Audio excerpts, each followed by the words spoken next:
এই দোস্ত আজিৰ ভিডিঅ'লৈ মই আপোনালোকক স্বাগতম জনাইছোঁ। মই আজি ক'ত গৈ আছোঁ আপোনালোকক দেখাম আৰু আপোনালোকে ভিডিঅ'টো চাই থাকক। ভিডিঅ'টো ইয়াৰ পৰাই মই আৰম্ভ কৰোঁ। দোকান বজাৰ ইয়াতে একদম এইফালে 10 টকা চিঞৰি আছে। মজা মজা দোকান বজাৰ একদম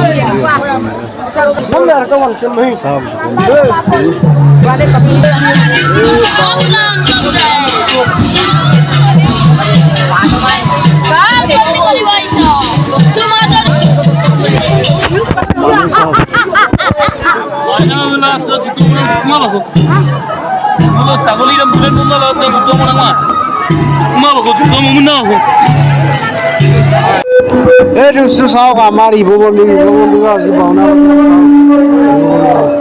আমাৰ শিৱ মন্দিৰ ভগৱান শিৱ এইবিলাক বহি আছে ধুনীয়া দেখিছে আমাৰ পূজাৰী আমাৰ শিৱ মন্দিৰৰ চাওক কেনেকৈ কিবা কৰিছে ভগৱান শিৱ সেইফালে ভগৱান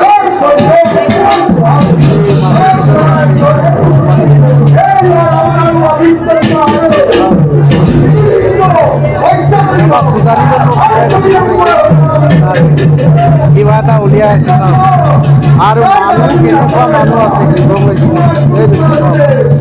এই দোস্ত চাওক আজি আমাৰ ডিমাগ ইষ্টমালক আজি লগ পাইছোঁ। ডিমাগ ইষ্টমালে এতিয়া ডিমাগ ইষ্টমালে কিবা এটা ক'ব চাওক আজি ভাওনা এনেকুৱা মজা। ডিমাগ ইষ্টমালক এতিয়া কেমেৰা ফ'কাছ কৰি চাওক আমাৰ এইজনে হ'ল ডিমাগ ইষ্টমাল। কওকচোন বাৰু ডিমাগ ইষ্টমাল কেনেকুৱা লাগিছে আজি ভাওনা কৰি এইটো কি ভাওটো লৈছে বা কওকচোন বাৰু। সকলোকে স্বাগতম জনাইছোঁ। আজি শিৱৰাত্ৰি উপলক্ষে আমি ইয়াত শিৱ মন্দিৰত এখনি ভাওনা সভা আয়োজন কৰা হৈছে। এই আয়োজনটো হৈছে ভাওনা যিটো ভাওনা সভাখনৰ নাম হৈছে চন্দ্ৰসেনৰ বিষ্ণু ভক্তি বিশাল দৈত্যবধ। মই লৈছোঁ বিশালৰ বাতি অনুকাল ভাই ককাই, মই অনুকালটো লৈছোঁ দৈত্যৰাজ। তাৰপিছত আজি ইয়াত ভাও দিবলৈ পাই মানে বহুত সুখী হৈছোঁ আৰু ভাল লাগিছে। আৰু নিজৰ গাঁও নহয় মানে আমাৰ গাঁৱৰ পৰা অলপ ডিষ্টেঞ্চ আৰু দৰ্শকে আজি আহিছে, বহুত দৰ্শকে উপভোগ কৰিছে আজিৰ ভাওনা সভাখনক। তাৰ কাৰণে আপোনালোকক দেখাইছোঁ ডিমাগ ইষ্টমালক যাতে মোৰ ভিডিঅ' চোৱাবিলাক ছাবস্ক্ৰাইব কৰি দিবা চেনেলটো আৰু লাইক শ্বেয়াৰ এইটো নাপাহৰিবা। আৰু ডিমাগ ইষ্টমালক চাওক মজাকৈ লৈছে চন্দ্ৰসেনৰ ভাও একদম আজি মজা ভাও দিছে। লাষ্টৰ এটাই কথা কওঁ, এইটো আমাৰ যিটো আদিত্য টেটৰ চেনেলখন ইউটিউব চেনেলখন সকলোৱে মৰম কৰিব, সকলোৱে আদৰ্শ কৰিব, সকলোৱে ছাবস্ক্ৰাইব কৰি দিব, লাইক কৰি দিব, শ্বেয়াৰ কৰি দিব। সকলো নিজৰ সন্তান বুলি নিজৰ লগৰীয়া বুলি সকলোৱে ছাবস্ক্ৰাইব কৰি দিব, সকলোৱে মৰম কৰিব, আগলৈ আগবাঢ়ি যাব পৰাকৈ। মই ভাবিছোঁ অনাগত দিনকেইটা ভালেই হওক আৰু ভালদৰে চলক। আৰু আজি মোৰ ভাও এতিয়াও হোৱা নাই, এতিয়া আকৌ ভাও ওলাব। এইটোৰ কাৰণে ইমানখিনি সময়টো দিব পৰা নাই। সেইটোৰ কাৰণে আজিলৈ ইমানতে বাই বাই কৰিছোঁ, সকলোকে নমস্কাৰ জনাইছোঁ।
গাড়ি ভালো যাও লিখতে লিখতে সাউন্ড হয়ে গিয়া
জয় জনে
Bye.